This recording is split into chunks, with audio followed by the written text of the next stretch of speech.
Ce qui est pratique avec la Lune, c'est qu'on peut y faire plein d'expériences super dangereuses sans que la Terre n'en subisse les conséquences.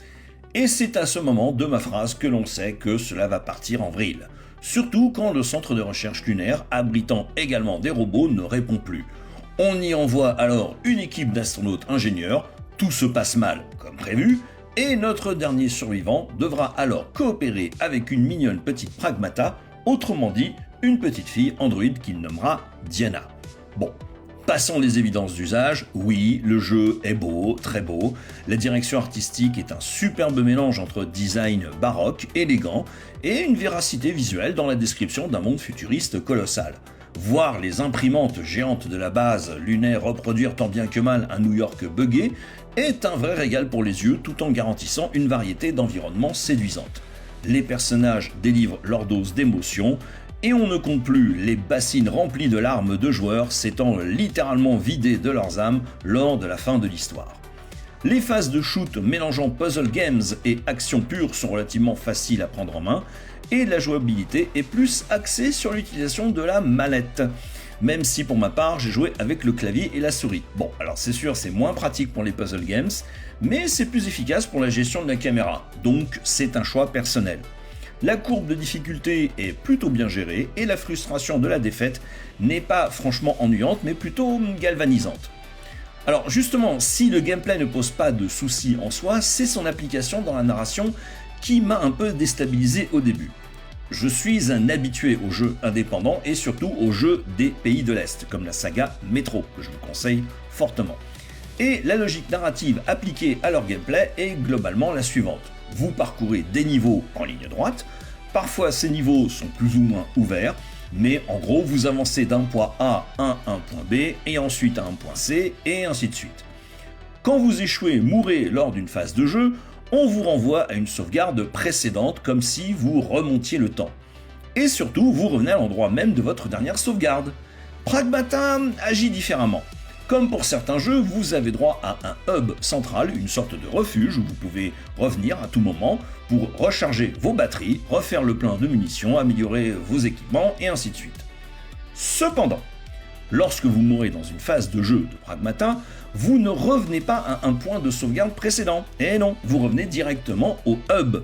Et surtout, vous ne remontez pas le temps, vous êtes juste téléporté sans explication dans votre refuge. Alors, c'est une logique intégrée, je pense, par de nombreux joueurs habitués à des jeux asiatiques, comme pour le système de revenir plusieurs fois dans un même niveau pour mieux l'explorer ou accéder à des endroits cachés, mais débloqués car votre équipement upgradé vous le permet. Comprenez que cette notion d'aller-retour incessant est parfois artificielle, juste pour rallonger la durée de vie de jeu, et c'est déstabilisant pour un joueur habitué à une progression plus occidentale, comme moi. Bien entendu, il s'agit d'une notion personnelle, subjective donc. Ce qui me fait dire que Pragmata a au moins 30% de gras, de remplissage, juste pour vous donner une raison d'explorer afin d'accumuler des ressources et améliorer vos personnages et vos équipements.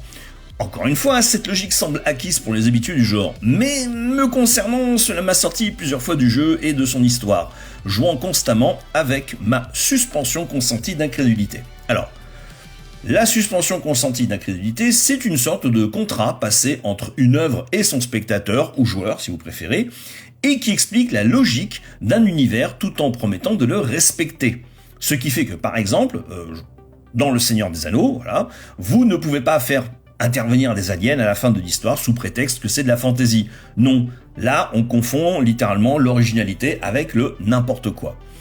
Alors hormis cette logique de gameplay que j'ai mis un peu de temps à intégrer, Pragmata tient toutes ses promesses en termes de spectacle pur.